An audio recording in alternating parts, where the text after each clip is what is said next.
evening, everybody. Welcome to the Arlington School Committee. Our meeting of today is the 13th of June. June, yeah, March. Time flies when you're having fun. Anyway, happy 13th of March. I'd like to begin with a moment of silence for Connie Russell, our payroll manager who passed away over the weekend. It's a tremendous loss for the district and for the payroll office. Is a good friend to everybody.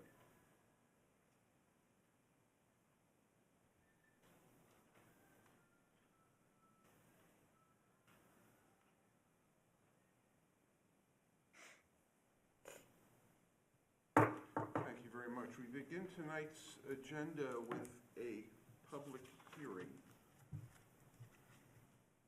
The public hearing is for the purposes of having our legally mandated hearing on the fiscal 26 budget.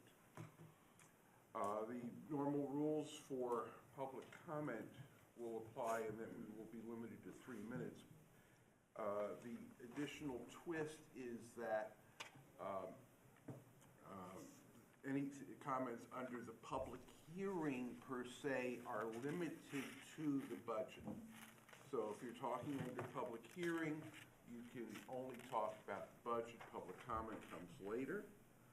And you don't need to sign up for a public hearing by law. So we will start with Sarah Lim Barton.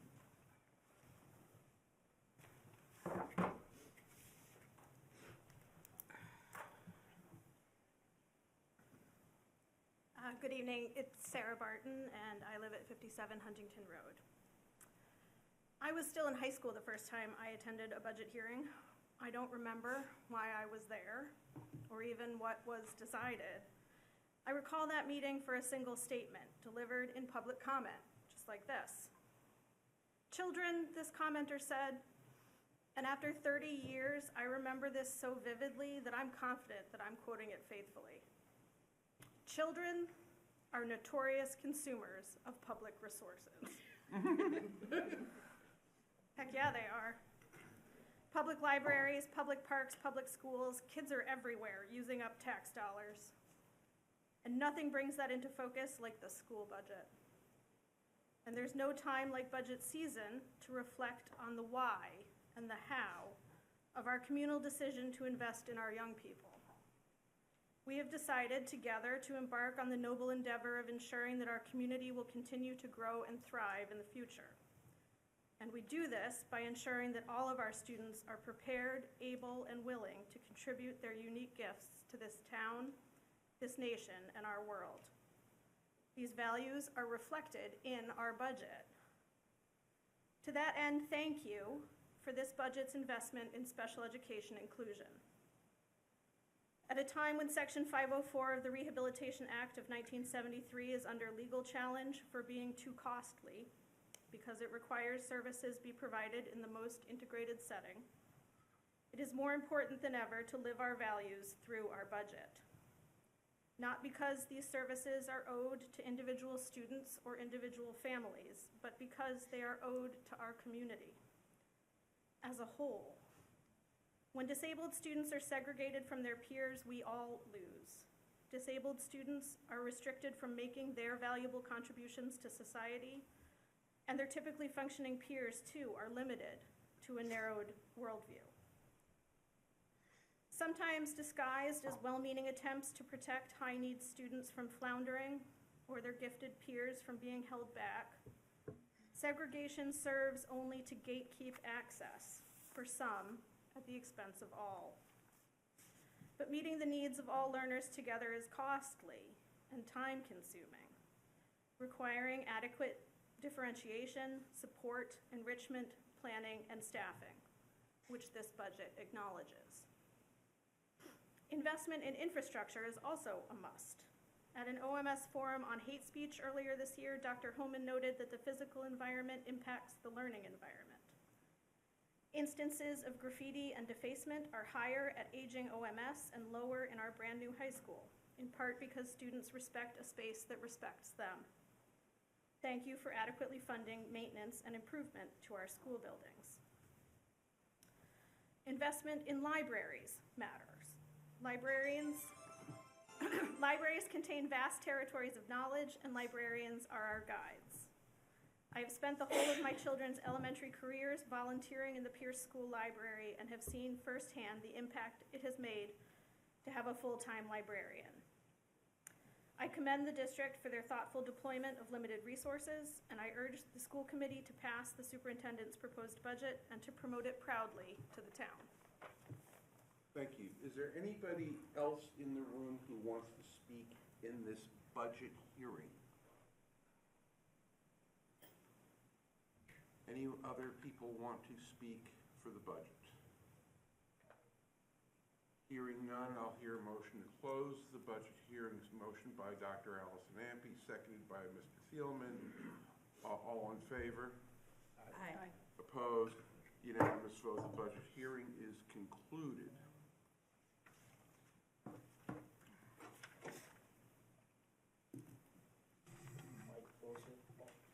Mike closer. That's as much cord as I've got. That's my fault, I Velcroed it in. Oh, That's Velcro, fine, huh? we'll turn it up. Okay. Good evening. Tonight's meeting of the Arlington School Committee is being conducted in person and through the use of Zoom. This meeting is being simultaneously broadcast on ACMi, and the meeting is being recorded. Because all members are present, votes will be taken by voice vote unless roll call is required. Persons wishing to access the meeting using Zoom may find information on how to do so on the town's website. The posted agenda and supported materials for this meeting are also available on the town's website. Due to open meeting law restrictions, the committee cannot participate in or access Zoom's chat function. While everyone is welcome to observe the meeting, active remote participation requires advance notice. All participants are asked to activate their camera and shall provide their full name in the interest of developing a record of the meeting. Individual public comment is next. Individuals or group representatives may address the committee on items of school business. The length of the public comment segment shall normally be no more than 20 minutes. Speakers must identify themselves by name and address and will be allowed up to 3 minutes to present their material. The chairperson may reduce speaking time if needed and/or may permit extension of this time limit. Speakers may offer such objective criticisms of the school operations and programs as concern them, but in public session, the committee will not hear personal complaints about school personnel nor against any member of the school community except for the school committee or the superintendent in their capacity as the operational leader of the Arlington Public Schools. Under most circumstances, administrative channels are the proper means for disposition of legitimate complaints involving staff members. The public is reminded that the school committee does not hold jurisdiction over the performance of school personnel other than the superintendent. Ms. Perlin, right? Obviously, Ms. Diggins is absent. I'm trying to do this without a script, but I saw your email.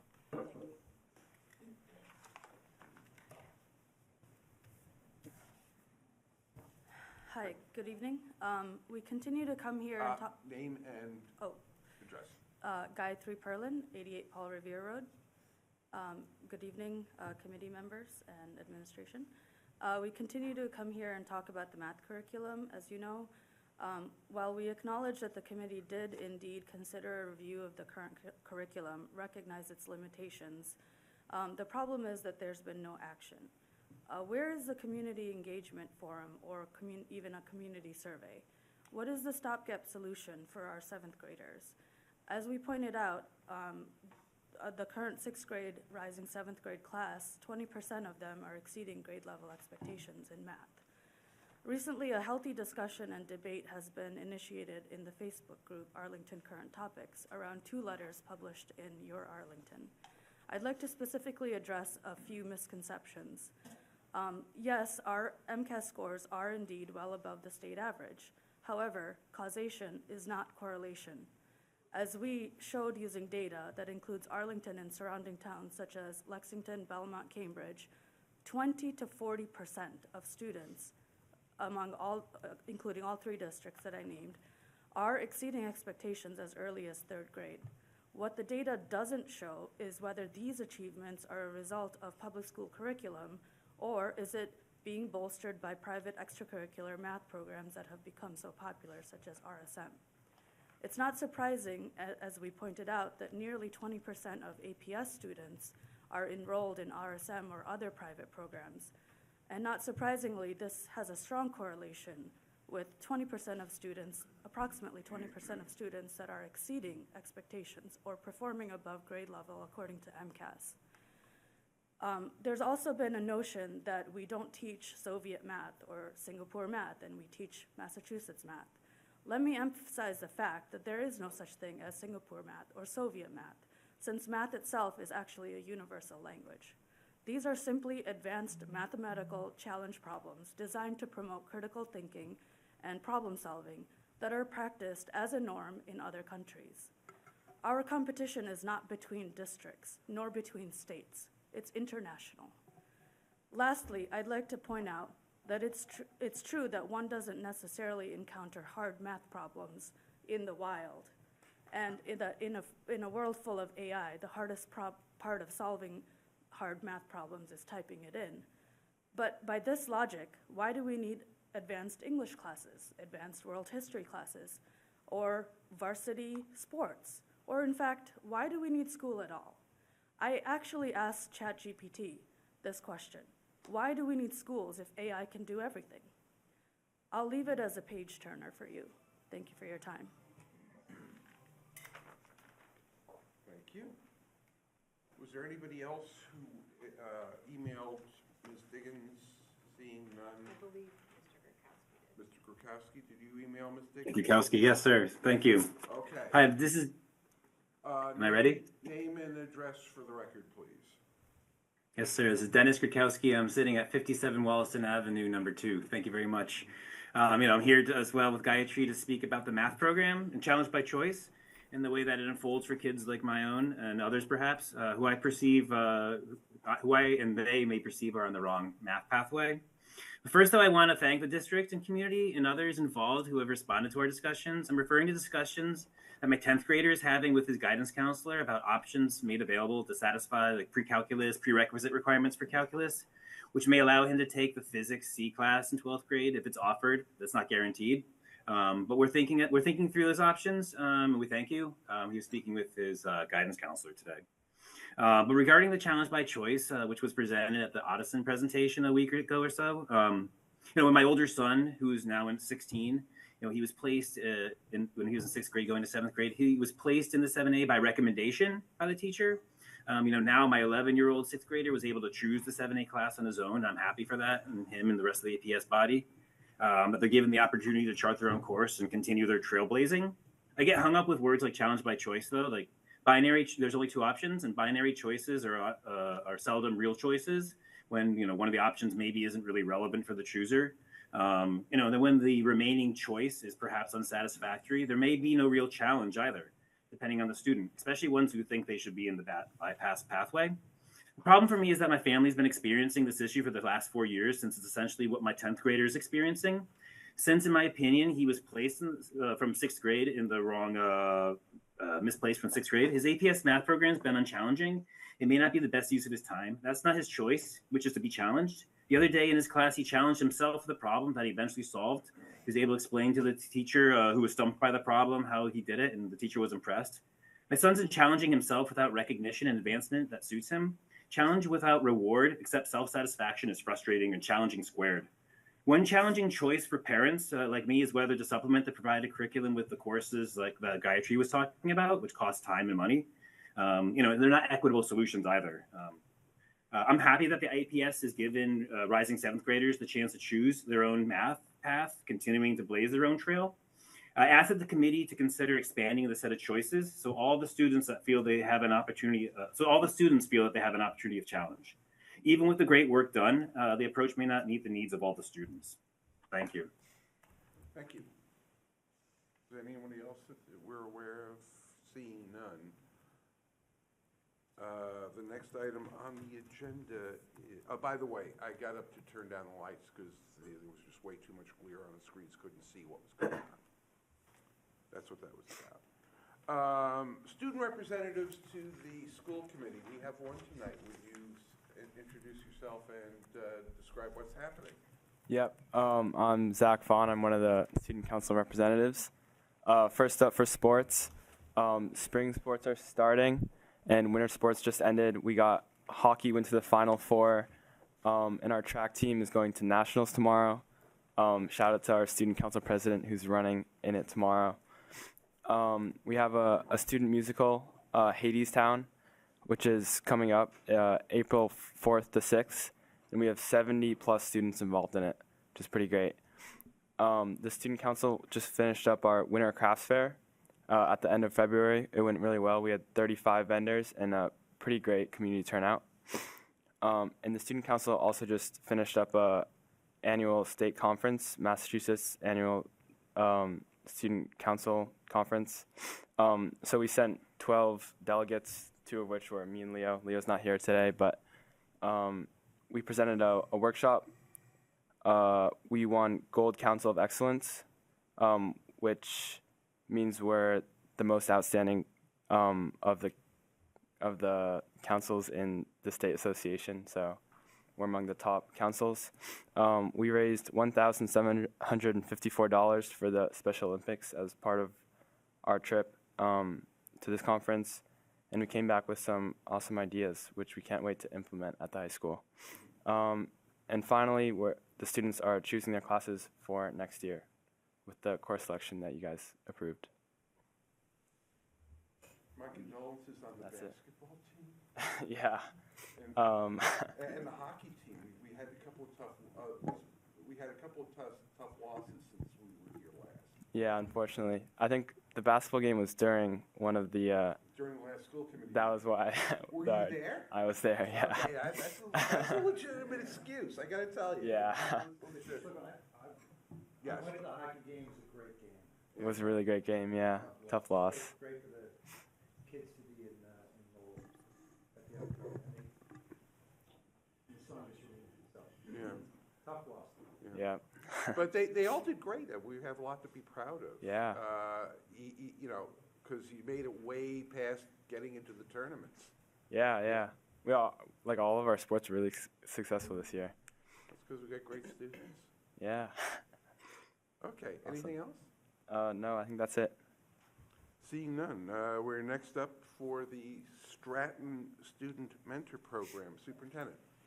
Okay, we have some team members here to share a little bit about an innovative program that started this year at Stratton. We've been looking for examples of some of the deeper learning work that gives students the opportunity to do some experiential learning this year, and this program was initiated by members of our staff through a partnership between Stratton and the high school, and has been absolutely fantastic to watch help students at Stratton and at the high school thrive. So they're here to tell you a little bit more about it. And be sure when you introduce yourselves to talk directly to the mic, otherwise that man from behind the glass window will come in here and intervene. Give me just a I'm pulling up your slides. Okay, perfect. So give me just a sec, and then that'd be good to go.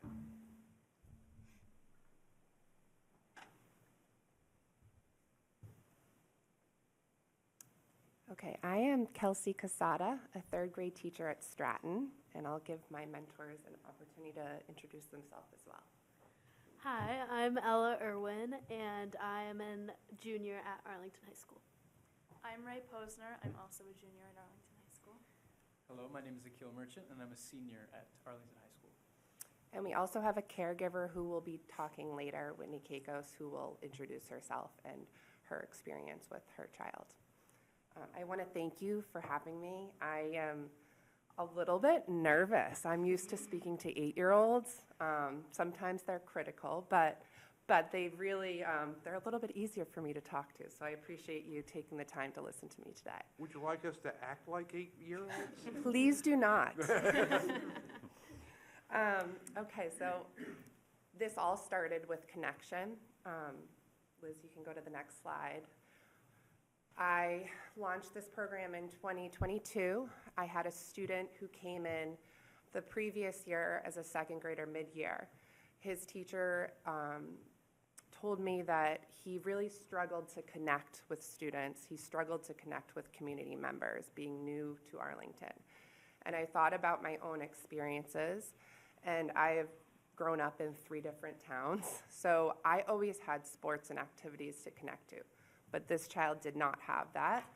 And in talking with the administrator at Stratton, I was connected with Rob DiLoretto, who is also here tonight, and he has been an amazing help to this program being a success. Once we connected, he found the perfect student to match my student with. They actually both had experiences living in Boston. They both loved basketball, and that's how they started their connection. They met weekly over the course of the year, and it was such a positive experience for my student, to the point where he lived down the street from the high school and he was going to high school basketball games. So moving on to this year, I actually took a year off to care for my child, and through that time, I continued to communicate with Rob. So we can go to the next slide. Rob and I thought about how can we expand this, what is realistic. So the first thing that we did is I ended up surveying the second and third grade teachers at Stratton and asked them for student names of students that they felt needed more connection within our schools. And once I got those names, I also worked with our counselor, Mike Lynch, and he gave me, just a little background on those students. Then Mr. DiLoretto interviewed interested high school students and checked in with deans to make sure that they were an appropriate fit for the program. So all came together in the fall when we had our first presentation. I thought it was really important knowing, elementary students, and when they're given freedom, they sometimes don't always follow expectations. So I thought it would be a great opportunity for mentors and mentees to understand the program together, to know what the expectations are. So we met in October 2024. Dr. Homan came, Mr. DiLoretto came, and Mr. Lynch, our school counselor, was involved as well. We have 10 high school students, each working with a Stratton student, either in third or fourth grade. They meet with them every week. They have committed to doing this for the year. And they have also, they are earning community service hours for this. So right now, they're not even earning credits. And an amazing thing is they are transporting themselves. Some are riding bikes. Some have parents that are driving them. So it's been really a community process, which has been amazing. So going on to the next slide, just some positive outcomes we've seen. Talking with my school counselor, he says he's noticed short and long-term benefits from just how one meeting with a mentor can change a mentee's week, to them learning social skills and habits with their mentor, to feeling that mentors can show what responsibility and accountability looks like. And it helps relieve that issue of what are we going to do with Arlington if we continue to grow.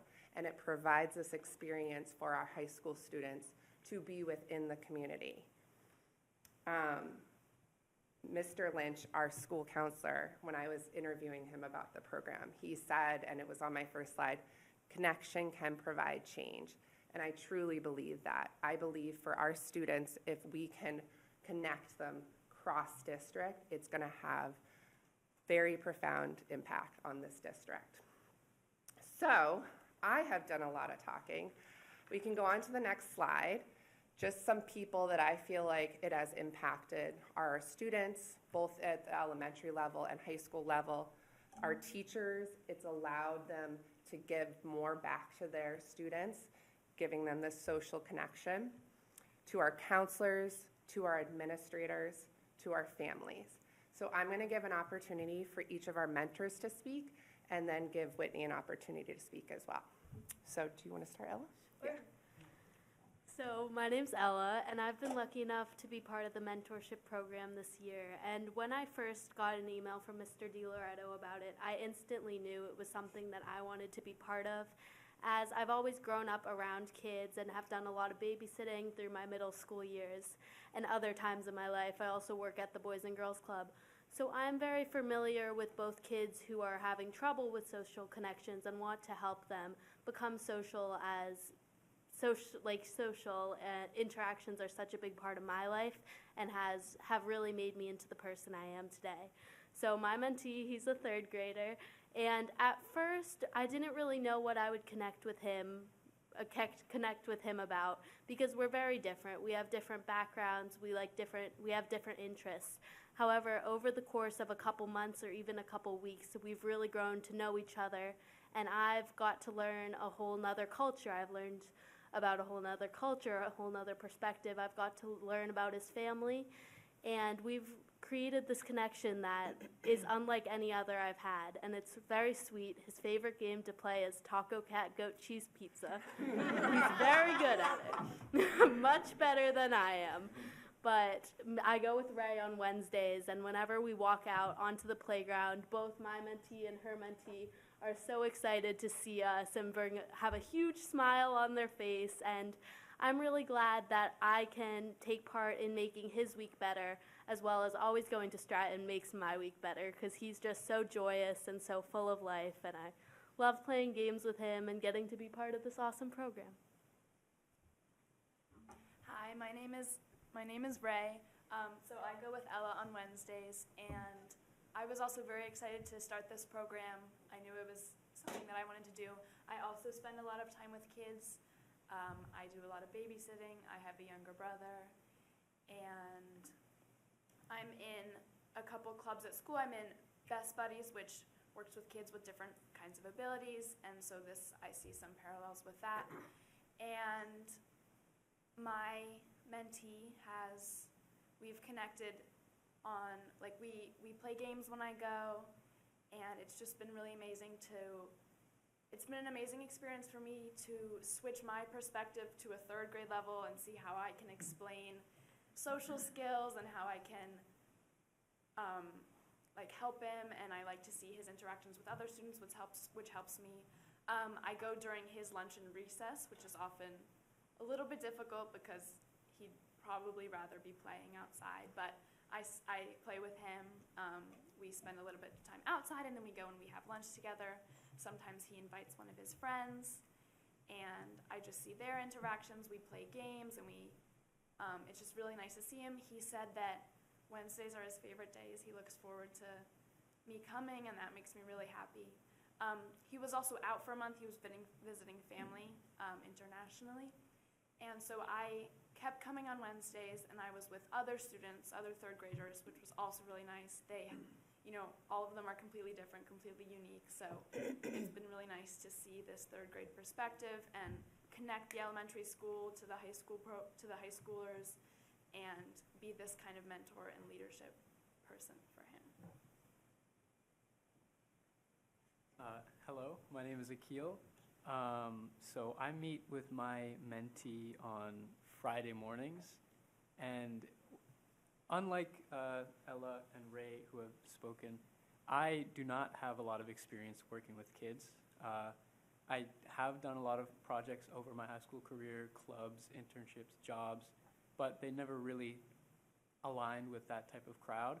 So when I got the email from Mr. DiLoretto, I was really excited and eager to jump onto this opportunity. But I was also a little bit nervous because, like I said, I haven't had much experience working with kids, and I think it is especially tough to understand and connect with kids at such a young, formative age. During the first initial few weeks, me and my mentee had some trouble connecting, but I think what's so important about this program is it allows the kids and the older mentees to create bonds with people who they may not necessarily relate with too much. Like Owen, or my mentee, he is such an amazing kid. He's super smart, super talented, but when it comes down to the things we can relate with with each other, it's very few. We have some similar hobbies. We both like math, but that's mainly it. But through this kind of push and pull relationship of having opposite interests and not being the same age, having trouble talking to each other, I think it's both built our abilities to become more articulate, to connect with other people, in a more efficient and better way. And I also think it's provided a level of emotion and empathy to our relationship. Even now, after starting this program, I find it much easier to, meet new people and relate to them and find certain things that we can both agree on. And I think that's extremely important for both a high schooler and a young developing kid. And I resonate with this program on a certain level because as a young kid, I did not really have many friends. I think I was kind of ostracized from a young age. And that is something I've come to terms with. But I think one of the most formative relationships I had in my life was my older brother's friends. And so I connected with them through my religious mosque, and they were 3 years older than me. So it was always a little bit strained, but being around them, seeing what they were up to, seeing their goals, and having that positive kind of relationship with older people caused me to see the world and see my relationships in a different way. And I think that is incredibly important for any young person, and that's really why I think this program is so helpful to young kids. Thank you, mentors. Next, we have Whitney Kakos, who's going to share her caregiver perspective. Yes. Hi, everyone. Hopefully audio is working okay. Yeah. Good. Great. Well, I'm really pleased to be here to voice my support for this program. And Akil, I'm Owen's mom, so it's nice to meet you too. So, you have a great I kid. would. Amazing, incredibly talented. I didn't want you to find out later. I thought I would just disclose that. It's great to finally meet you.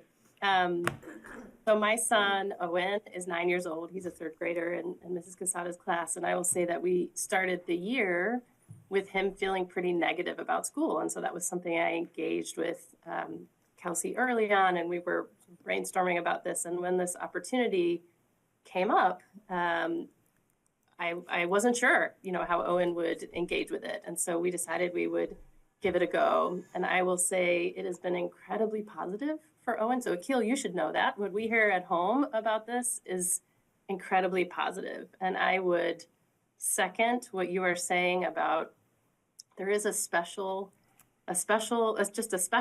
of having an opportunity to be around people that are older than you.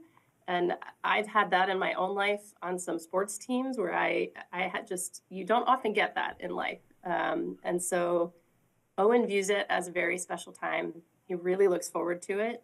And he really feels like you guys are working hard on building a rocket. So that's what I hear about. And he has been really engaged, tells us a lot about it when he comes home, and it makes him look forward to those days. So I was really excited to be able to lend my voice of support for the program. I think it offers an incredible added value to Owen. And I think that probably would roll over to who he is during the rest of the school day. He gets an inspiration from that piece of his day.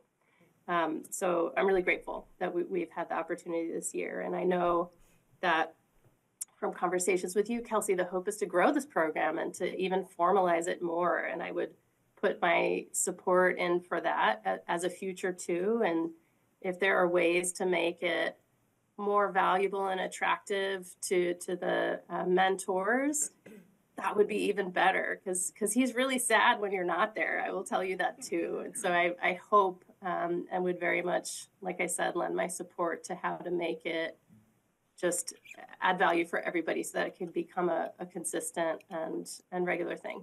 It's been incredibly positive to his third grade year. So thank you. Thank you, Whitney.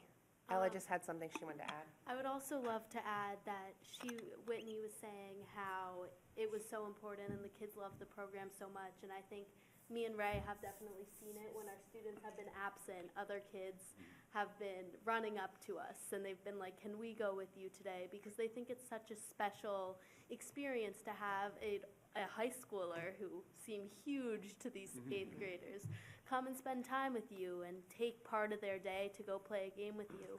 And I think it would be amazing if we could extend this program to many more people because it's so important to the kids, and I think it really helps us as soon to be adults learn a bunch of new things that we haven't really been able to learn before. So I'm totally for expanding the program. I would love if that would be a possibility. Thank you, Ella. Yeah, hello everybody, my name's Rob DeLoretto, I'm one of the dean of students at the high school, and I just want to add that the foundation of the program really lies within the students who are here working so hard. We have empowered you to make a difference in the lives of younger kids in this community, and you've had this opportunity to align everything you're doing with the mission of the Arlington Public Schools, to show growth, to provide joy, but also empowerment. We want to empower our students and create a legacy. And that's really what we're doing in the program. I jumped at the opportunity to align our high school kids with our youngsters. And I hope as well that this is the foundation of something that just continues to grow, because I have seen firsthand the results, and they are amazing. And it's all because of our kids. We just have sort of brought them to the water, and you have taken it and run with it. So congratulations and great job. Thank you, Rob. So moving forward, what we'd like to do in the future, I met with the elementary counselors and sent out a Google form so they could express interest. I received interest from Dallin, Pierce, and Brackett, so we would like to expand it so that there's 4 schools being included in this program next year with the support of the elementary counselors. We also want to keep the community service hours intact, but speaking with the principal of the high school, also incorporating it as an internship. So it would be more time within the elementary schools, but then also give them some more formal training to help support them when they are working with their mentee. So for the 2025-2026 school year, I'm looking at putting a proposal together to request a stipend for this program to help with program coordination and materials for activities and projects.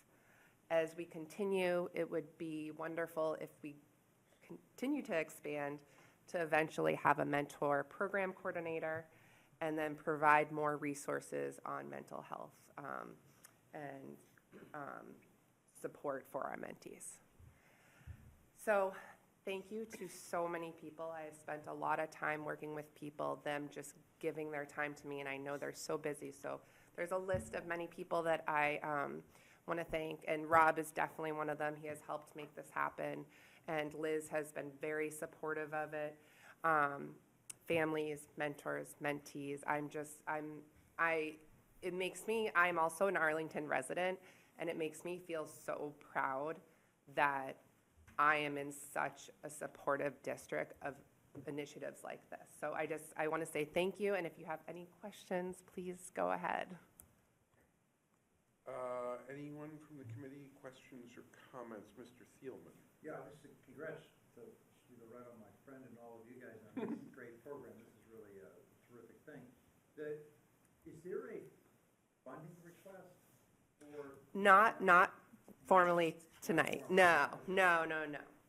But Liz said, why don't you come and present to school committee, and she's supportive of it. I knew that hopefully you're all supportive of it because it really has been, through just a lot of, volunteer work from us, but also from the mentors and caregivers communicating with us and giving approval.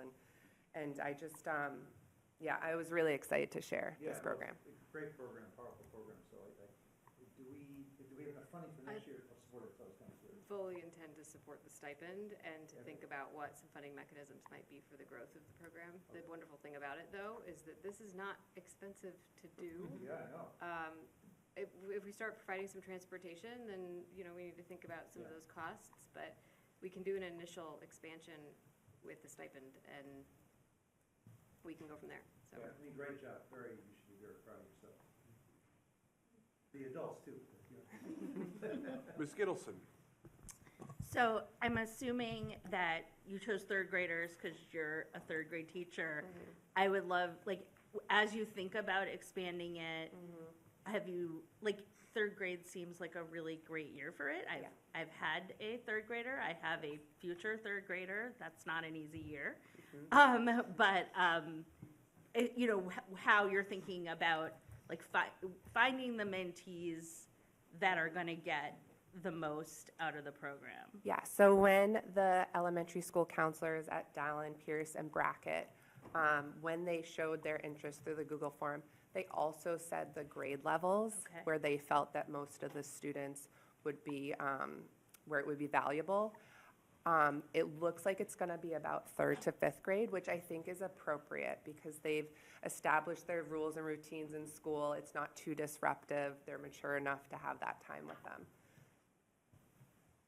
And also at the high school level, we did screen all of our students, and one of the biggest factors for me and others in deciding was commitment level, because we felt immediately that these connections were going to be invaluable to our youngsters, and so I wanted to make sure that all of our mentors followed through with the commitment, which shows good work ethic, and it shows perseverance on the older students' part. So that really helped in the process, because when this first started, we had a struggling student a few years ago that was having a very difficult time making a connection at school, and for whatever reason needed somebody that they could count on.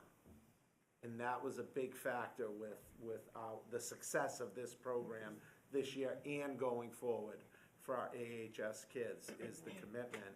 And so they're learning all of these values of leadership at all levels, both at the high school and the elementary. Ms. Morgan. Great, thank you. I just had a question. So, and this is probably for Mr. DiLoretto, have you talked at all or thought at all about syncing up with the National Honor Society, sort of tutoring? So I have a bunch of kids at the high school. I have a daughter who, interestingly, is actually meets with a Stratton 4th grader every week under the auspices of tutoring. I think they play a lot of Taco Cat, goat cheese pizza. They're having a really good time. Everybody loves, she loves, everybody's very happy with the situation. It is challenging sometimes for high schoolers to do those, those sort of mentoring, tutoring hours through NHS. Not all of them are comfortable with teaching their peers chemistry. The one in my house was absolutely not going to do that. So I just was curious whether there's, and we all know that the resource center has NHS tutors sitting in it and nobody comes. And, and it seems to me like it's this sort of really interesting other potential well of students who maybe aren't, the AHS students aren't necessarily being served with the sort of tutoring, mentoring options they're being offered either. And I had enough connections that I was able to get my kid another, I was able to support that. But I just was wondering if that's something you've considered. So we've brainstormed so many different ideas. One of the obstacles is, or was, and always will be, we have to do this during the school day, because once the school day ends, when our NHS tutoring begins, it's after school, and so many kids are going in different directions. We would love for this brand new gorgeous high school to be a community center, and it's growing into that because our building, I see it firsthand. My office is right above the student center on the 2nd floor, and we have so many activities going on. Our students are making a commitment to this during the school day right now. And to expand it to tutoring, we would love that as well. We would love that, and that would also take off. One of the limitations we have is during the school day. Would our NHS tutors be able to tutor after school? Then our youngsters would have to be transported to AHS. So, and that's why this was piloted for upperclassmen who could possibly drive, or some of our, we did it for 11th and 12th, or I also communicated with parents about self-transportation this year and lined all of that up. So tutoring would be a fantastic part of the growth of this program going forward. And you guys go during like a free period, is that kind of how it Yes. works? Okay, yeah, so you can basically get there, theoretically get there, spend 30 minutes with your friend and then get back. Yeah, Yeah. so we lined up the times for it to either be in the morning or the afternoon, or during a longer block, like the lunch block is where I tried to get it, because the lunch block has the extra 25 minutes, so it's an hour and 30 minutes or so, because a big piece for us is the safety of our kids self-transporting. Yeah. But as Kelsey said, some students take their bikes, some students are walking, and other students are getting rides, so, yeah. Great, thank you so much. Anyone else? Ms. Exton. I don't have much of a voice, so I won't say too much, but I just wanted to say thank you. I'm a child development professional, and so this is just lends itself to all of the things that high schoolers need, that elementary students need. Also to Ms. Casada, the amount of work that you have done to make this happen on top of your day job as a third grade teacher is incredible, and so I hope that we can get her a stipend, or someone a stipend, and continue to expand this program. So, sorry, thank you. Thank you, Liz. Dr. Allison Ampe. I have the only mic that pulls in and out. First, I just want to thank you all. This sounds like a wonderful program, and also I'm incredibly impressed that whoever it is who's biking to Stratton from the high school once a week, because that's not easy. Anyone else? Superintendent.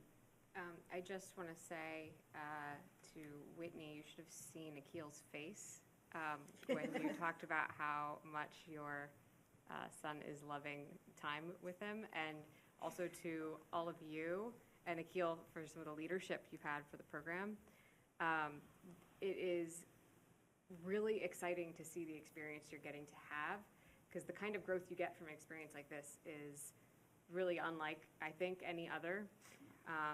One of the goals of the strategic plan, which I don't expect any of you have read, it's a real page turner if you want something to read one day, but it talks about inspiring future teachers, and whether or not you decide to become an educator, this is excellent experience for you. But if you were to, we really need excellent teachers who love spending time with kids and who can connect with people across different experiences in life. And what you're speaking to is how much programs like this allow you to gain skill in that area. And it's something that I know we need in the teaching profession, but I also think we need as a society a little bit more of. So kudos to you for leaning into what might have felt a little uncertain, or might have felt like it was a perfect fit. But regardless, what it's teaching is something you can't learn very easily in a classroom with desks. You have to learn it by going somewhere and meeting new people. So thank you. And I think Mr. DiLoretto and Ms. Casada have given a lot of praise to us as students, but I also think that they deserve their fair amount of praise. I think that, as I said before, coming into this program, I was very nervous, very apprehensive, but I asked Mr. DiLoretto, I said, what can I do to help this program? And just, I can vividly remember the look on his face. It was just all excitement. And I think that, the support that we've received from Mr. DiLoretto and Ms. Casada, even when I asked her, what can I do to help Owen excel and become more socially adept in his relationships, I think that they have continually supported us. And I think that that is really what is crucial to the program. I think that both the relationship between, the mentees, the mentors, and then the mentees and kind of the administrative side, I think that they're two sides of the same, beneficial symbiotic coin. And I think that it's really important that we, give praise to everybody involved, not just, the mentees who are taking time out of our day, but, Ms. Casada, who is taking, as you said, so much time out of her day to see this program through, make sure that it grows on top of her day job, and Mr. DiLoretto the same, who has to deal with so many high schoolers and so many different people. And I think that it's just incredibly admirable. Well, thank you. I second that motion. Yeah. As a former third grade teacher, I will say there's nothing more joyous than third graders, because they're just getting to the point where they're really coming into their own as people and have that level of communication skills that you can have a really good conversation with them. I had joy in my life every day I walked into a third grade classroom, and I'm glad you're experiencing that, and I'm glad that we have a program that enables that to happen. Thank you, everybody, for making it happen. Thank you for doing this work, and may this multiply and expand and grow and do even more great things. Thank you. Thank you so much. Thank you. Thank you. I also want to acknowledge Jenna Medeiros, who is our AEA rep, who is with us tonight, and our Assistant Superintendent, Allison I just wanted Elmer to is say that there as Akil well. and Ella are. Jenna, hello. Are you talking? Jenna? Sorry, I had my hand up and then I put it down. Anyway, I just wanted to say that Akil and Ella are both former students of mine, and Ray was an honest and drama kid, so very proud of all three of them. Oh, what's not to be proud of? They're great. Okay. Which leads us to the next agenda item will be the SOI Accelerated Repair Program. Okay, I'll get started. Do you have anything you want me to pull up? There are slides. There on the agenda. Do you know what the file name was by any chance? Here, hold on. Yeah.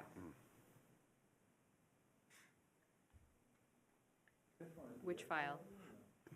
Oh, never mind. It's called the MSBA heat pumps presentation. Presentation, okay, got it. It is the fifth one, that's pretty impressive. Yeah, that is impressive. Okay, so the town manager and town sustainability coordinator connected with Mr. Gorski last week to talk about something that has come up at Capital Committee a few times about whether or not any of the operational projects that we have could potentially qualify for an accelerated repair program, which is the MSBA's program to support repair of major operational facilities items. So they talked about a couple of different projects. We've decided to move forward with one at Hardy, and I have provided login credentials to Mr. McGee and Ms. Fox to develop a proposal. However, it would require the support of the school committee and the select board in order for us to be able to submit that, and you'd need to vote to authorize that. And so the deputy town manager is here to talk to all of you about what that proposal would entail, and should you choose to take an affirmative vote, then we would go ahead and keep working on the proposal for that alongside the proposal for the new Audison as well. So go ahead. All right, good evening, school committee. My name is Alex McGee, Deputy Town Manager and Finance Director. It's a pleasure to see you all here. Like the superintendent said, we're excited to team up with the schools to submit a statement of interest to the Accelerated Repair Program. If you could roll down to the next slide, please.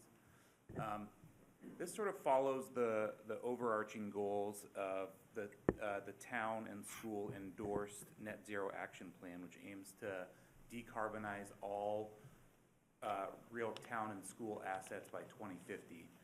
As part of that roadmap, the Hardy School, which is one of our, we'll call it worst offenders, is in terms of energy consumption and usage, is supposed to be decarbonized by 2030. The Capital Planning Committee in general has encouraged all potential grant programs to be followed and applied for. And so this is a unique opportunity that we have, a project that would qualify, and we are able to put in an application for this. So we're excited to move towards that. Like Dr. Homan said, this requires a vote, a very specific vote of the school committee, and then afterwards of the select board in order for us to submit the statement of interest. If you go to the next slide, please. I need this closer to me. Okay. I feel like I'm almost touching it here. So the Accelerated Repair Program, briefly, was introduced by the Mass School Building Authority following the end of the Green Repair Program. It was established in 2012, and like the superintendent said, it is developed in order to repair or replace major building systems.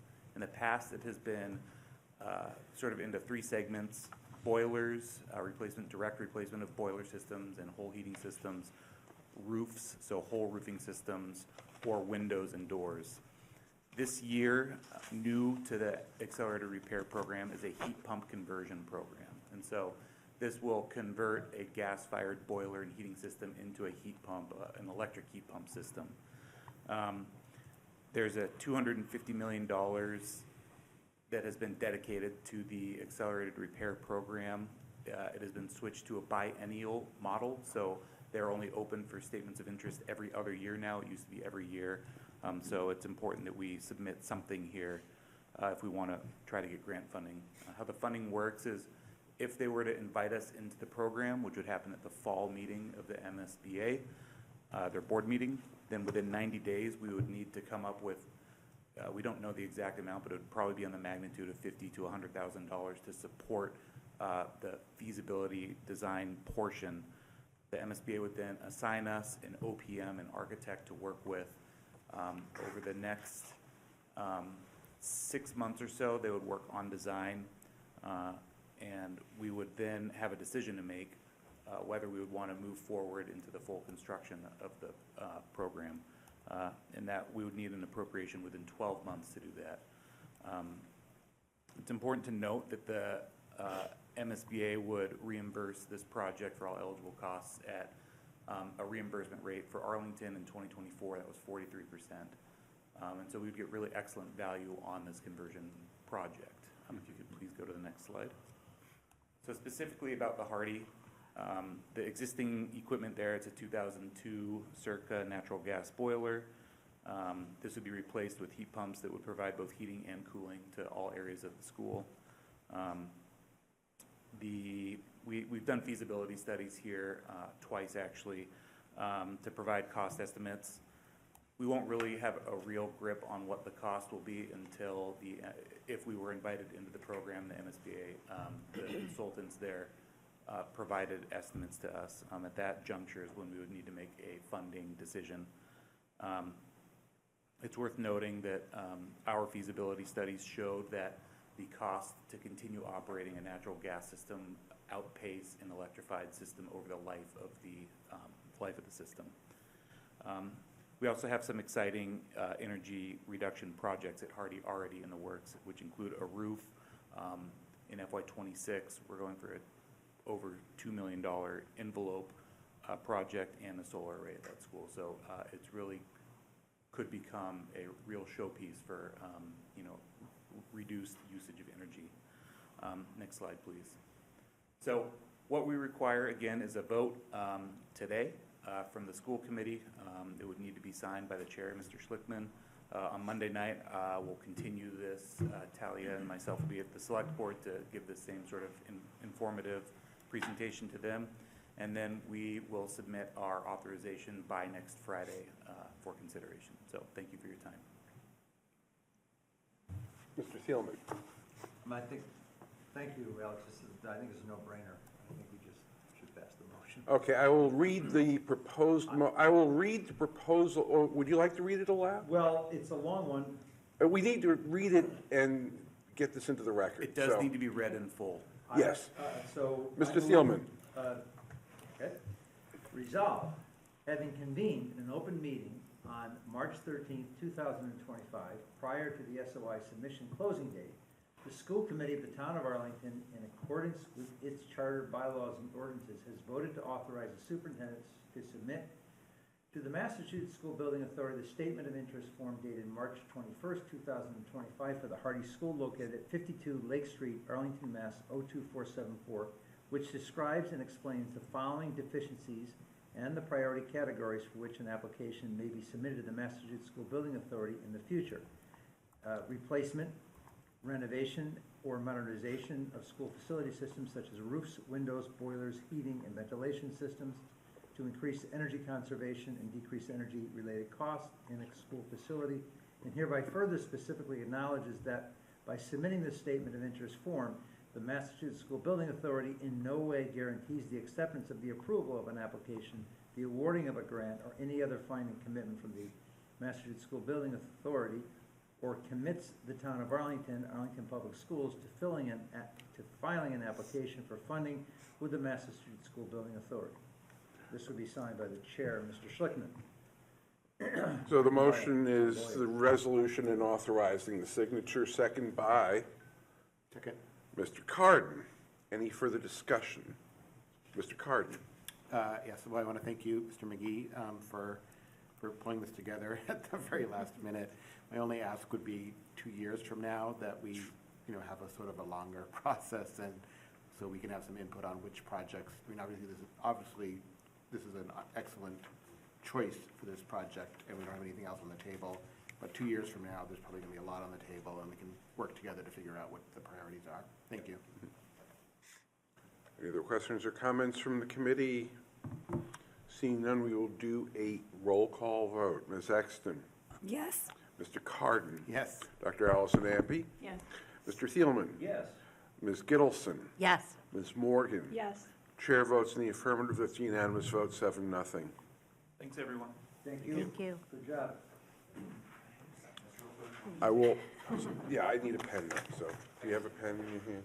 Oh, this is just the one, we got one with a roll call on it too. Okay. Yeah, yep. Do you want me to make a copy? You can scan it over to me. That's Okay. I've got a stack of paper here, so here. Take what you need, here's your pen. Appreciate it. Thank you, thank you. We'll do this anytime you want, come on by.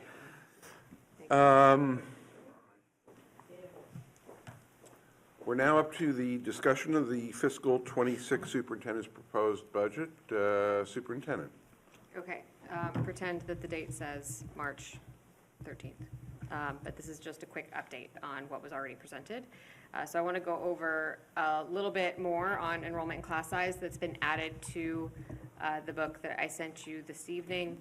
Go over what has been adjusted since we've had some conversations in budget subcommittee, and since I've spoken with a few of you with your input about some of the budget adjustments, additions, and efficiencies for FY26, and then I'll open it up for some discussion. Just as a reminder, some things that we're thinking about this year is supporting increasing enrollment at secondary level, continuing to think about collective bargaining. We're bargaining with several units right now. Allocations for operational needs, repairs, and maintenance, which I'll talk more about, and we just talked about a moment ago. Allocations for classroom technology, staff technology, and student technology, balancing class sizes, and providing equity of service across all of our schools. I had shared this and have shared this previously, but it shows that tipping of enrollment towards secondary and a level off or slight decrease in enrollment at the elementary level. And I'm showing this because I wanted to dig a little bit more into elementary section sizes and some of the implications of this slight decrease, because I know there have been questions about the fact that we have a slight projected decrease in elementary enrollment for next year. We actually have an increase from October 1 of this school year right now, but we're going to have a large class moving out in FY26, and probably not as big of a class coming in.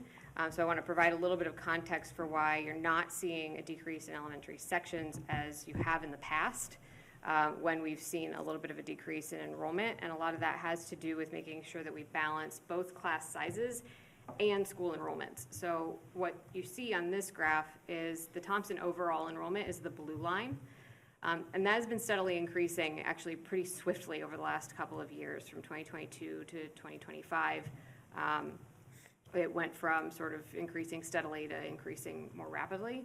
Hardy and Bishop enrollment has decreased slightly, not enough necessarily to constitute even a whole section at Bishop, but it's a sort of a slight decrease or level enrollment. And Pierce has had three sections of kindergarten and increased enrollments in previous years, but declined in recent years when we no longer were filling that third section of kindergarten. So what I want to point out is that what we have here is a disparity of enrollment across different schools. And some of that has to do with attempting in previous years of budgeting to find some efficiencies and make sure that we are as sort of efficiently staffed when it comes to elementary sections overall as we possibly could be. The problem with that is that it creates that inequity of enrollment at different schools, even as it maintains average class sizes at a pretty flat level. So these are the average class sizes at each grade level. And the reason I left sort of all of those lines for each grade level is so that you can see how tightly banded that is, between about 19 students per class to about 21.2 students per class is the range there. So we have maintained a very even average class size across grade levels over the last many years across the district. We had a slightly increased average class size last year compared to the previous year, but not really all that significantly different over these multiple years. But in keeping that very even, we've also found some ability to add dollars back into the budget by not having as many sections as we otherwise would have if we were really focused on school-based enrollment. It's difficult to maintain even school-based enrollment and even section-based enrollment. That's going to be a real challenge. So, but we really, really do need to alleviate pressure at Thompson. They do not have the actual space to have more sections, but they have completely full sections of students. And so for next year, I've made a couple of adjustments in the additions for next year. We did find one place where we could reduce sections and keep an eye on things. And if we do have enough students to increase that section back, we have the reserves available to do that. And that leaves us even on sections for next year, 138 sections this year, 138 sections next year. But the reason why we don't have a decrease in sections, while we do have a decrease potentially in students, is because we need to maintain balance across all of the schools, and we're using a buffer zone strategy to do that. And so we are still maintaining average class sizes. Class sizes are not going down. School sizes will, though. And that's the goal, is to get Thompson's school size in particular to decrease a bit. So with that said, I also want to share, actually, I'm going to go through all of the changes, and then I'll go back to the social work piece. So this is a summary of the budget changes for next school year. We've adjusted slightly how we're calculating this just to make it a little clearer. We had a sort of accounting calculation in here before, and we've taken that out because we've figured out an easier way to sort of convey this. What it does not do is explicitly show the COLA for current staff. So up here at the top is the town allocation and FY25 allocation with the difference of $7.1 million. $88 million is the total salaries for FY26, and that includes all additions. It includes COLAs. That is our total salary number after you take out efficiencies, after you add in new positions. We're at $88.7 million. Budgeted salaries for FY25 were $83.4 million, and that's a difference of $5.2 million. So that $5.2 million represents all changes to staffing, as well as the COLA increase for current employees. And then down here, we're showing those staffing additions separately, but they're not calculating into this final number, which allows us to take the correction of 1.2 million or so out of the calculation. So we have all of our changes listed here: out of district tuition transportation at $433,000, anticipated utility increases at $311,000, departmental budget adjustments at 3.5% or $446,000. Other operational additions are the additions that I'll go through in a moment at $634,200. And the year-over-year salary increase for FY26 is that $5,200,000 and change, which is represented also right here. Okay? So staffing additions at Arlington High School and OMS are the same as what we presented a couple weeks ago. A few changes to call out here at the elementary level is that we would be adding a 0.5 social worker at Bishop and Stratton, and I'll talk more about that in a minute. We also do have some allocations that are going to go explicitly to Pierce and Dallin, and that'll be by thinking about how we allocate our METCO programming and social work support at those schools.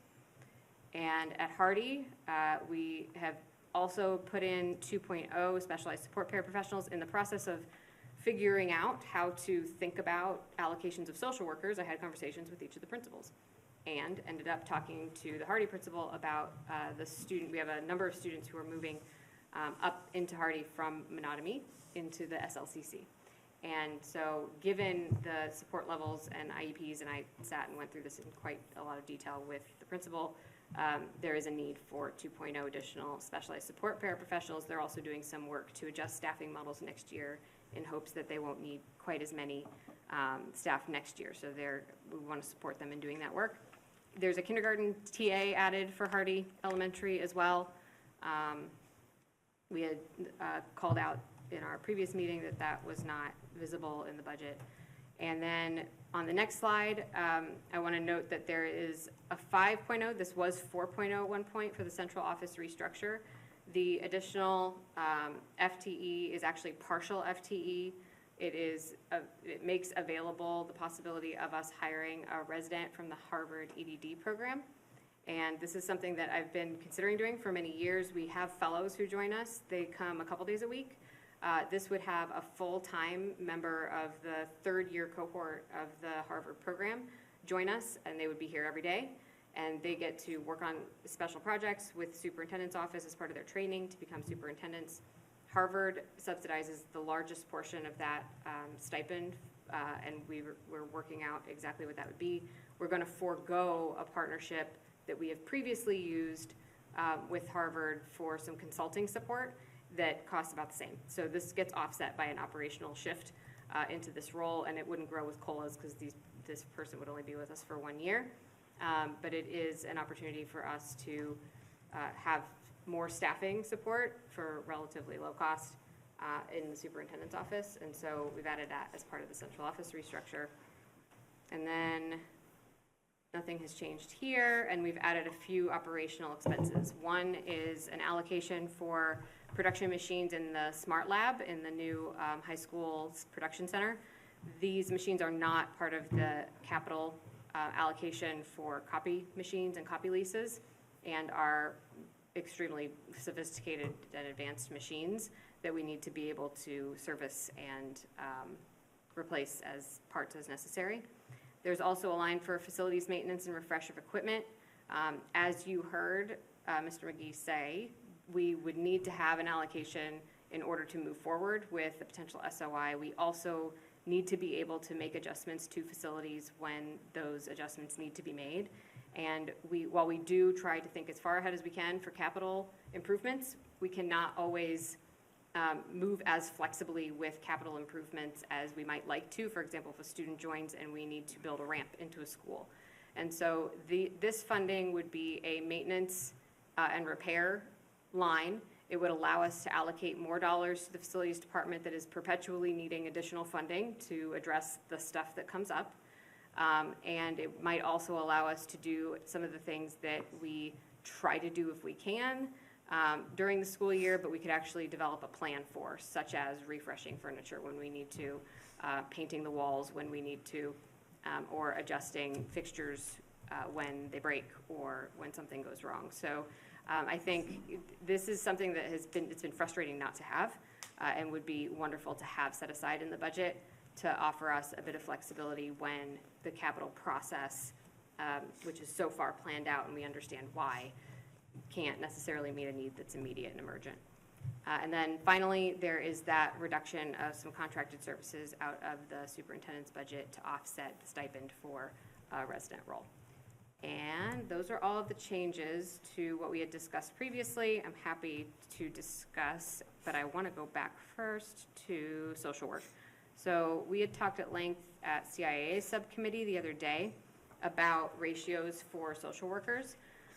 And we had already been talking at length internally about the allocation of METCO social work, because I think one of the things that we find is that we have students from the METCO program who join us from Boston on a regular basis, and we have social workers that are sort of allocated to support their families and their integration into the school system and building connections within the schools. That social work role gets stretched quite thin when we have students in so many different schools, and we're also working towards trying to have the program in schools where we have the space for it. So we also have the space constraints that I was talking about earlier. And so we've been strongly considering adjusting the program to be housed primarily at Dallin and Pierce. If that happens, then we can allocate that staffing explicitly to Dallin and Pierce as a school social worker.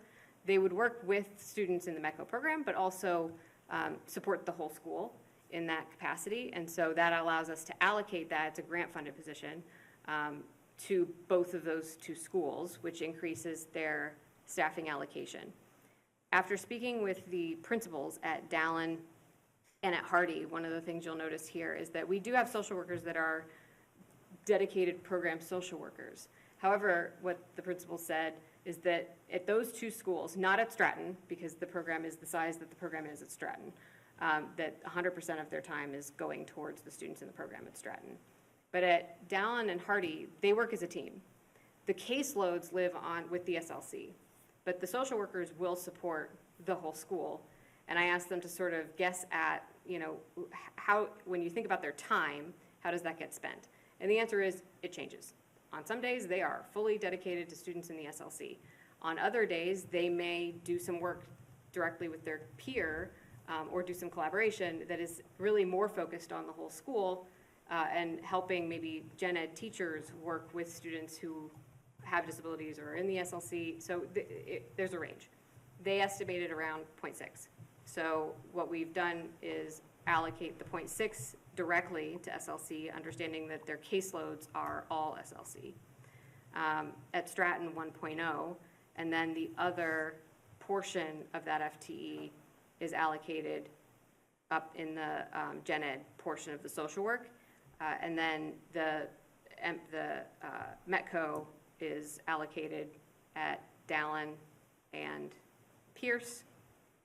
There is additional, it's here, this is FY26. There's additional at Stratton, 0.5, and Bishop, 0.5. And what that reallocation does of the addition of 1.0, the allocation differently of METCO, which I have spread across all of the METCO schools in this column, in the FY25 column, it's 0.25 at the 4 schools where we currently have students, is that reduces our range really significantly of the number of students that a social worker might be serving in a general education capacity. So from FY25, a social worker might be serving anywhere from 197 at Brackett to 419 at Stratton students, a range of 222, if I'm adding correctly. Yes. And then for FY26, with these adjustments, it would be a range from 197 to 279, or a difference of 82 students. And so this is our best attempt to capture how our allocations of gen ed social workers work, and I've redistributed the staffing allocation for next year in an effort to get that range as tight as we could. And that's all. Happy to answer any questions. I know that a lot of the things we're seeing today are responsive to what I heard in various subcommittee meetings over the past week, so I'm very appreciative of the superintendent's work on this. Ms. Kittleson. About the, for the METCO social workers and trying to sort of concentrate things, it's going to take like 5 years, right, to really, well, like there will be kids still at the other 2 schools with METCO programs. So how does that? Yep. I'm not saying that's a reason not to do it, Yeah. but how are we thinking about it? So first of all, not many, Okay. because we did this year start the program at Dallin, and we've focused a lot of enrollment over the last few years at Pierce. Okay. And so really the vast majority of elementary Are already there. students are already at Pierce and Dallin. Okay. I do think it is important that any students who are at any of the other elementary schools next year in some of the upper grades have a connection, and so Dr. Thomas and I would need to think about that. Okay. And how we could make sure that they have a touch point. Also, we do have a METCO family liaison who's very much in touch with the families. The director is able to divide her time out to check in on students as well. So I'm not concerned about our ability to make sure that there are resources available. Okay. And again, like those schools also have social workers, and so the Right. social worker that's operating at Pierce and Dallin could have time that we carve out for them to collaborate with the social workers at any schools that have some students still remaining. But I do think spreading one person across 4 schools it's not giving any of the students sort of the best benefit of that support.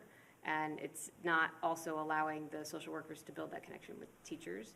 And so this is something we have been discussing that we had not fully landed on yet. So I just want to name that. We still need to work out some of the details of what like a job description would look like and how this would be different from what we've done in the past.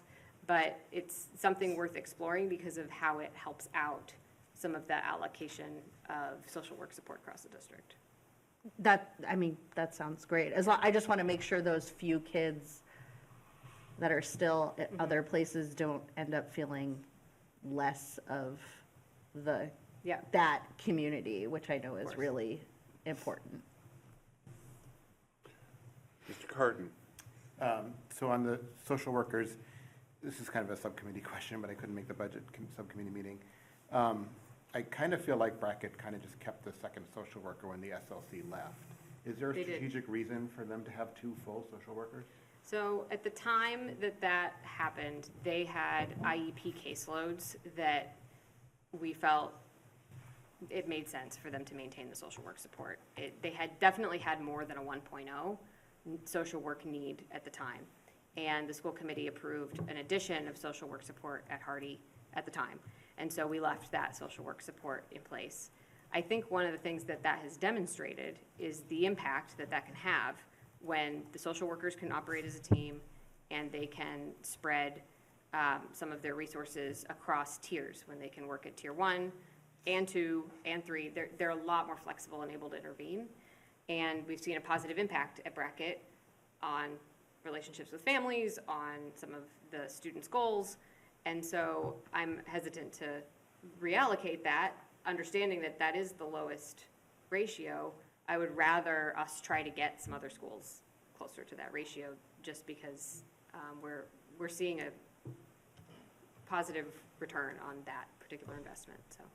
Yeah, I mean, that kind of gets back to our question about what the staffing of our elementary schools should look like. Maybe that's something our fellow from Harvard can look into, because if you've got 2 social workers and a math coach and an ELA coach and blah, blah, blah, for a school with 350 students, is that really the right place to put our resources, when our high school may be having classes of 28. So, I think it's something we should look at some more in the future. Thanks. Ms. Exton. Sorry, I wasn't at the budget subcommittee meeting either. Where did the $226,000 for the facilities come from? So we reduced, I don't know that I actually had this up on the screen. I did very briefly, I think. There's a reduction to building subs at elementary schools, 2.6. That can be a shared role with library paraprofessional at 0.4. And so some of the logic there is that it allows that shared support. We did that instead of building SSPs, which sometimes serve in the capacity of filling in where needed. But when speaking with principals, they've said, the building SSP is really a needed role. And so we favored the building substitute as a reduction. There was a slight adjustment to some of the additions in the central office adjustment that has the additions at a Unit C level, which reduces some of the salary a little bit from what we had originally projected. We also have worked on the job descriptions for that and have a better sense of what the range is. It's sort of budgeted conservatively for that initially, so some dollars came from there. We averaged the salaries of the teachers we hired new into 1.0 positions this year to figure out what the most appropriate funding budget level would be for new AEAA positions. And it came out right at 70, it was like 74,800 something. So we budgeted those at 75,000. We had originally budgeted at 80,000. And so when we did all of those adjustments, that we came out with some significant funds that we decided to put towards operations. One of the other questions that came up during budget subcommittee was how could we plan for the potential eventuality, or are we, and the answer is yes, planning for the eventuality of possibly losing federal funding. It is a lot easier to allocate operational dollars to salaries than to reallocate salary dollars to other salaries. And so, to some extent, that allows for a bit of buffer. Operationally, we've allocated a lot towards operations also this year, and that is wise because it keeps our salary percentage closer to 80%, which we're trying to do. Okay, thanks. Dr. Allison Ampe. Thank you. Just to follow up on what Ms. Exton asked about, you mentioned that you changed the elementary building subs to 0.6, and I'm just wondering, is that felt to be an appropriate number for them? I think they, I said this when we met as budget subcommittee the other day, that this will be a challenging one because I think they do assign building subs on a regular basis. However, we also, we have multiple absences in a day. One building sub can go to one place because it's one person. We can post for daily subs. They still have a building SSP. And when I have asked the question that you just asked, what I have heard is that the building SSP is highly valued as a role that can do some tier 2 level work with students in a moment where it might be needed, and provides a little more flexibility that's beneficial to students. I know I was impressed and surprised when I saw how much building sub support we have in Arlington. I do think that on the town side, one of the things I've heard from Mr. Feeney are questions about benefits eligible roles. And I think if we're thinking about dollars in the long term, we need to think about how many roles we have that are benefits eligible and consider where we might want to make reductions that we could offset with a daily sub rate increase, for example. And so that's, I will tell you, this won't be the principal's favorite thing. However, pairing it with a 0.4 allows for them to offer a full-time job to someone. And those are far more attractive to candidates than part-time roles at a paraprofessional salary. And so the 0.6, 0.4 is intended to create a scenario where a principal could potentially pair those two roles together. You're in the library on these days, you're full-time on these days, more of the students know you, and it's a more full-time support level. We did maintain building subs. At the secondary level, there would be 2 at Gibbs. There's, forget exactly how many Allison, but I think it's 3 point something. 3.1. 3.6. No, it went to 3.1. Okay. Okay, I'll double check that because that 0.1 doesn't make sense. So I need to double check that. And then at the high school, it's 5. Yeah, I appreciate that you decrease those like we discussed. Then in terms of doing the social workers who are funded, I assume, by the METCO grant, and then them working with other students, is that allowable under the grant conditions? Or So whatever they're supposed to be doing? Typically with these grants, and one of the things Dr. Thomas and I need to take a look at is how, what the stipulations are so that we build a job description that's appropriate for it, is that you can, as long as what you're funding is supporting the programming and the students, then it's allowable.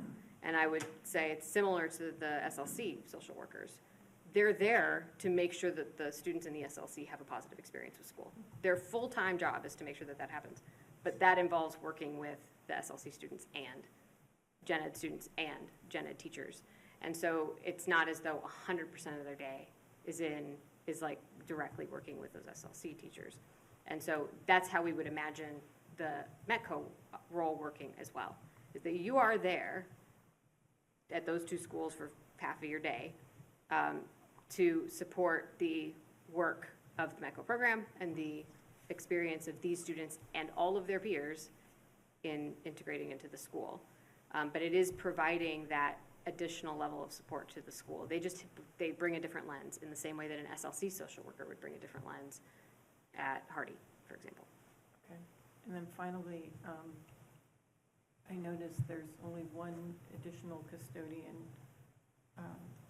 and I'm wondering if that's adequately addressing our concerns about I'm not sure where that custodian is, and I'm not sure if that's adequately addressing our concerns about custodial support at the high school. It is at the high school. I have an update regarding what I think is a positive, moving in the positive direction, director search. And if we wanted to allocate at some point before the school year started towards an additional custodian from the building and facilities line, we could decide to do that. And it is something that Mr. Gorski and I talked about. It was whether we wanted to add an additional custodian earlier today. I think I would prefer to sort of get a handle on who's assigned where. This was assigned for the high school, the one that's added. Okay. And get to know the director and get a sense from them of what they would recommend, and then make a decision either from reserve or from the facilities line, transfer it to salary. Okay, thank you very much. Anyone else? Seeing none, we move on to the superintendent's report.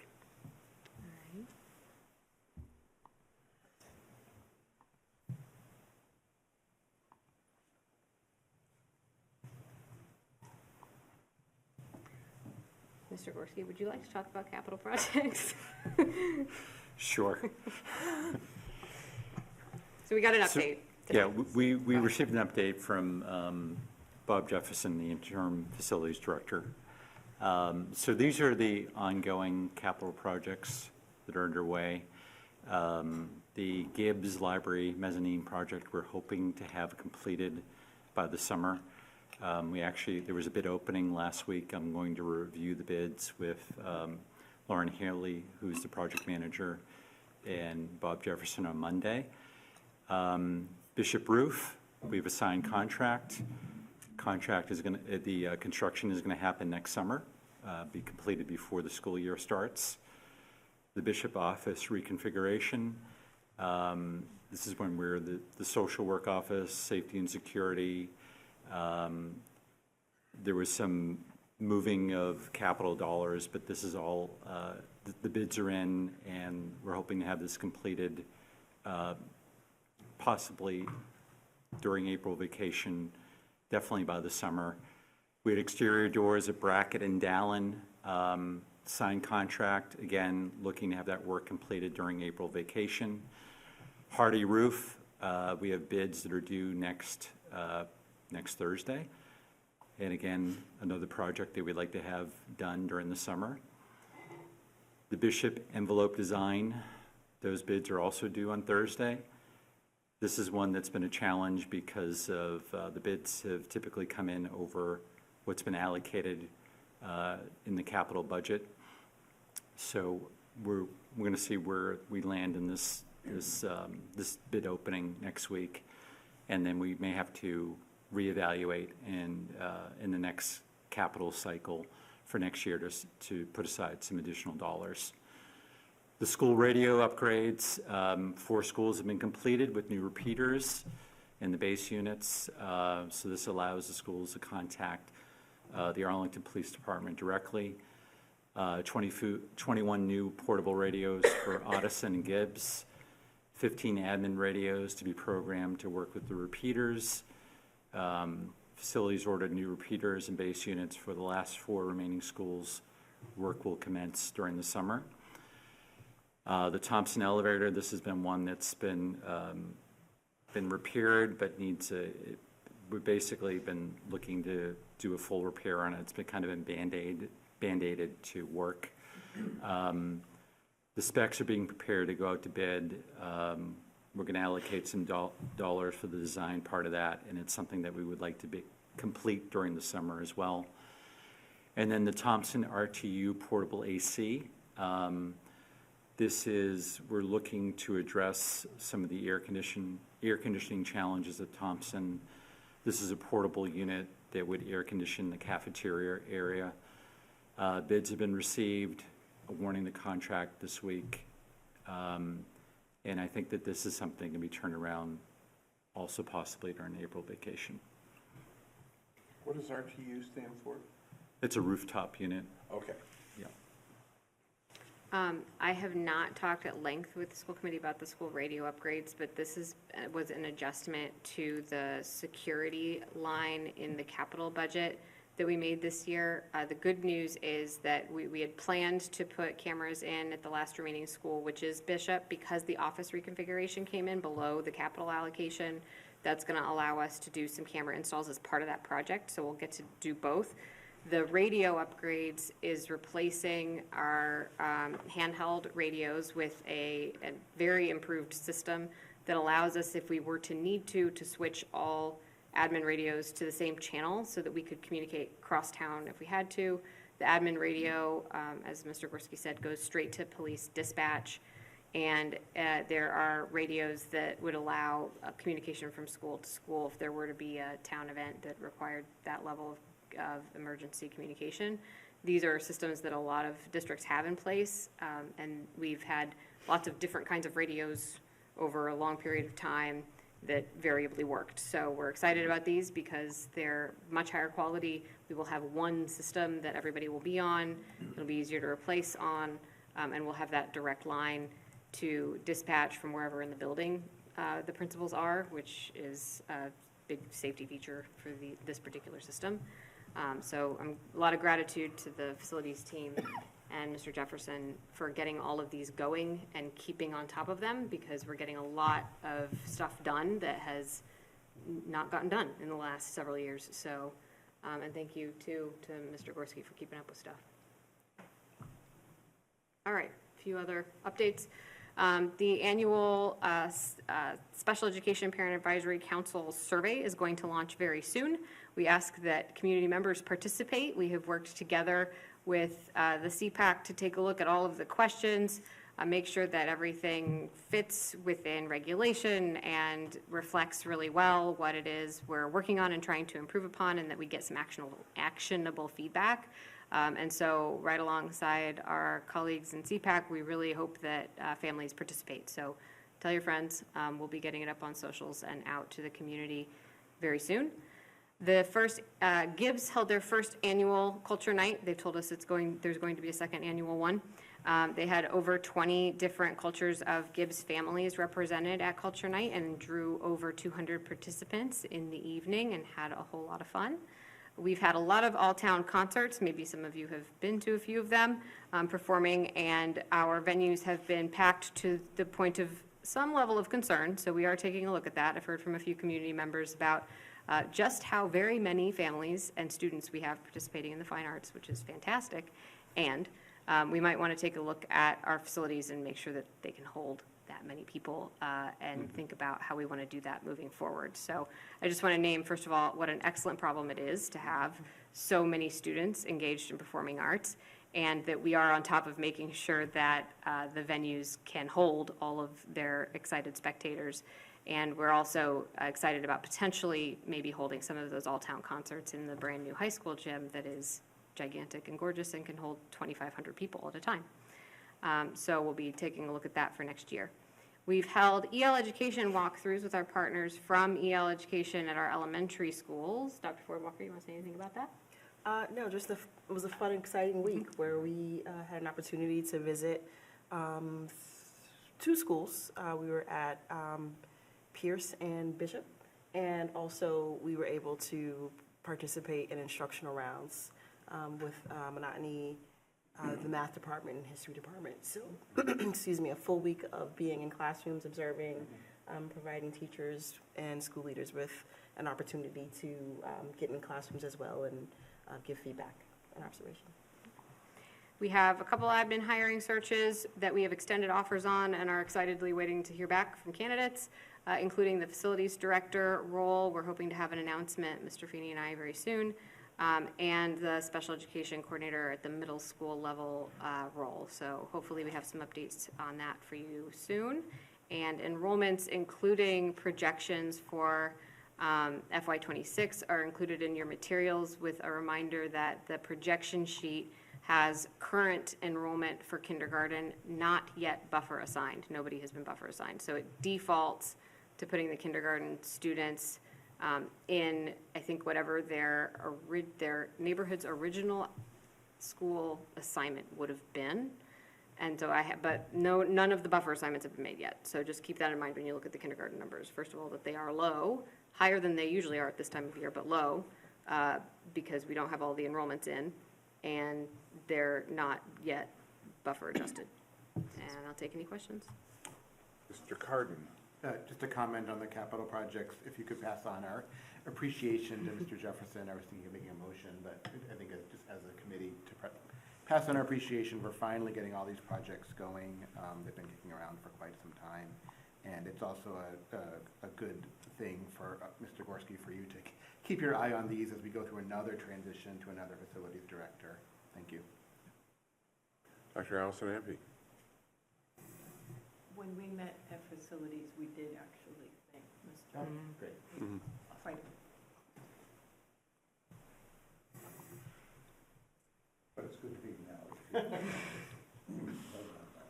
Thank you, Mr. Jefferson. Consent agenda. All items listed with an asterisk are considered to be routine and will be enacted by one motion. There will be no separate discussion of these items unless a member of the committee so requests, in which event the item will be considered in its normal sequence. Warrant number 25206 in the amount of $501,921.15, dated March 4th, and warrant number 25213 in the amount of $797,584.69, dated March 20th, 2025. Motion by Mr. Thielman, seconded by Ms. Exton. All in favor? Aye. Aye. Opposed? 7-0, unanimous vote. Subcommittee liaison reports and announcements. Budget. So Dr. Allison Ampe. You heard the results of what our meeting was this week, and we left it open whether or not we wanted to schedule a meeting before our school committee meeting next week. I didn't hear anything that made me think that we needed to tweak things more before, so I will not be scheduling one yet. Excellent. Community relations, Ms. Exton. No report. CIAA, Ms. Morgan. We met yesterday and went over a couple of job descriptions that are still being worked on. And we are going to try and schedule a meeting before we reorganize in the very beginning of April to talk about, to get an update on where the district is at with SSTs. So that's like my last thing to wrap up. So we're going to try and get that scheduled this week. Okay, facilities, Mr. Thielman. No report. Policies and procedures, Mr. Carden. So I'm probably not going to do the same as Jane and get my last thing in, because the policies that are still in process, I need to work with the superintendent on. So I think that will fall over to the next chair, and so no report. Thanks. Arlington High School Building Committee, Mr. Thielman. We had a tour with the high school building committee the other day, and it's just great. And you came to our meeting. Yeah, it was a very good meeting. Very good meeting. Very fast meeting. You're a very efficient chair. Just move through it, and so yeah, so we have we're in the phase 3 is done. The punch list is like, I don't know, 80% done, maybe more. I forgot. And for phase 3, we're obviously working on phase 4. Downs House will be down by the end of April, and there's nothing else to report, otherwise we're on target. The kids are in the building and it's looking great. Excellent. Or in phase 3, rather, all over phase 3, there's all sorts of activities. So the demolition is starting right about now, right? The abatement's happening The now, abatement's right now. and then the demolition will happen, yeah. I thought I heard them say something about starting on the southeast side pretty quickly. Pretty quickly. Yeah, pretty quickly. Maybe they're Okay. already starting to knock it down, I don't know. I came in the other side. Yeah. End of April, should be all done, if not sooner. Liaison reports. Any liaison reports? Any announcements? Any future agenda items? Hearing none from any of those categories, we're going to move on to executive session. So I'm going to look for a motion to enter executive session for the purpose of conducting strategy sessions, for negotiations with non-union personnel, or to conduct collective bargaining sessions, or negotiations with non-union personnel to discuss strategy with respect to collective bargaining or litigation if an open meeting may have a detrimental effect on the bargaining or litigation position of the public body, and the chair does so make that declaration. The negotiation discussion will involve AAA, AEA Unit A, AEA Unit C, AEA Unit D, Local 680, school bus operators, school cafeteria workers, and traffic supervisors. Motion by Dr. Allison Ampe, seconded by Mr. Thielman. Roll call vote. Ms. Exton? Yes. Mr. Carden? Yes. Dr. Allison Ampe? Yes. Mr. Thielman? Yes. Ms. Gittleson? Yes. Ms. Morgan? Yes. Chair votes in the affirmative. We are in executive session. We will not be returning to open session at the conclusion. Thank you.